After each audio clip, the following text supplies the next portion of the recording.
Hello बच्चों, let's see this question. The question says first हम दे रखा assertion। assertion से क्या बोला है? The standard resistance of coils are made of magnet.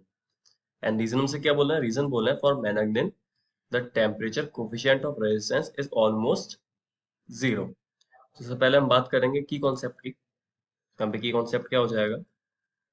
की कॉन्सेप्ट की कॉन्सेप्ट क्या हो जाएगा? की कॉन्सेप्ट हमारा सिंपल हो जाएगा, रेजिस्टेंस।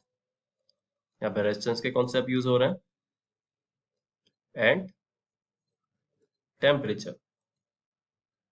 कि हम देखेंगे कि कैसे रेजिस्टेंस एंड टेम्परेचर का रिलेशन होता है और कैसे एक दूसरे पर वो वेरी करते हैं। हम क्वेश्चन पे ध्यान देते हैं तो क्वेश्चन से पहले हमसे क्या बोल रहा है? बोल रहा है कि जो स्टैंडर्ड रेजिस्टेंस कॉइल होती है वो मैग्नेटिन की बनी होती है। तो सबसे पहले समझते हैं स्टैंडर्ड रेजिस्टेंस। स्टैंडर्ड रेजिस्टेंस तो जैसे इंडस्ट्री में या फिर किसी भी अप्लायंस में हमको रेजिस्टेंस लगाना है, कोई भी स्टैंडर्ड रेजिस्टेंस लगाना है, तो इसकी रिक्वायरमेंट क्या हो? इसकी रिक्वायरमेंट ये हो कि जो उसका रेजिस्टेंस हो वेरी नहीं करे। जो उसका रेजिस्टेंस हो वो वेरी ना करे, does not vary with। अब जो रेजिस्टेंस होता है वो किस वजह से चेंज होता है? हम अब रेजिस्टेंस जो होता है, रेजिस्टेंस का फॉर्मूला होता है रो एल बाई ए। तो ना ही हम रेजिस्टेंस की लेंथ चेंज करें, ना ही ईडी चेंज करें, कांस्टेंट रहता है। और जो रेसिड्यू होती है वो मटेरियल की फिक्स होती है। पर रेजिस्टेंस एक फैक्टर पे और डिपेंड करता है, वो होता है टेम्परेचर।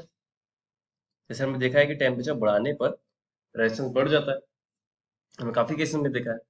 तो हम ऐसा रेजिस्टेंस बनाना चाहते हैं जो ज्यादा वेरी ना करे विद टेम्परेचर। क्यों?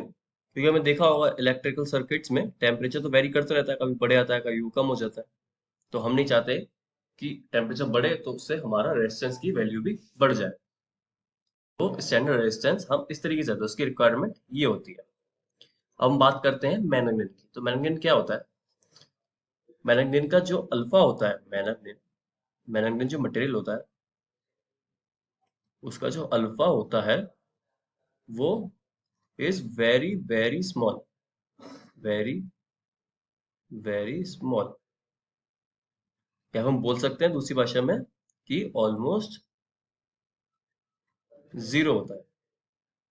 अल्फा क्या है? अल्फा हमको पता है, रिलेशन पता है रेजिस्टेंस का। रेजिस्टेंस का रिलेशन क्या होता है? R equals to R not 1 प्लस अल्फा डेल्टा टी। मतलब कि रिलेशन क्या है? रिलेशन है कि टेम्परेचर के चेंज होने पर हमारा जो रेजिस्टेंस है वो कैसे वेरी करता है। तो अगर अल्फा की वैल्यू बहुत छोटी होगी, ऑलमोस्ट जीरो होगी, तो क्या हो जाएगा? तो क्या होगा कि जो हमारा आर की वैल्यू है, आर नॉट तो इनिशियल रेजिस्टेंस था, तो जो आर की वैल्यू होगी वो बहुत ही नेग्लिजिबल चेंज होगी। अगर अल्फा जीरो, अगर ये ऑलमोस्ट हमारी ये टर्म जीरो हो जाएगा तो हमारा रेजिस्टेंस चेंज होगा ही नहीं। तो इसलिए हम ऐसा मटेरियल यूज करना चाहते हैं स्टैंडर्ड रेजिस्टेंस में जिनका अल्फा बहुत छोटा हो। इसलिए हम मैग्नेटिन को यूज करते हैं। तो असर्शन हमारा ठीक है, ये फैक्ट है, हम मैग्नेटिन को यूज करते हैं। रीजन से क्या बोल रहे हैं? रीजन बोले फॉर मैग्नेटिन the temperature coefficient of resistance of zero. इस अल्फा को ही टेम्परेचर कोफिशिएंट बोलते हैं, वो ऑलमोस्ट जीरो होता है। तो हमारा रीजन भी ठीक हो जाएगा। तो हम देखते हैं हमारा कौन सा ऑप्शन सही होगा। तो पहले हम देखते हैं ऑप्शन क्या क्या है। तो जो हमारा ऑप्शन ए है, ऑप्शन ए वो है, जो असर्शन है, जो असर्शन है वो ठीक है, जो रीजन है वो भी ठीक है, एंड जो रीजन है वो करेक्ट एक्सप्लेनेशन है असर्शन का।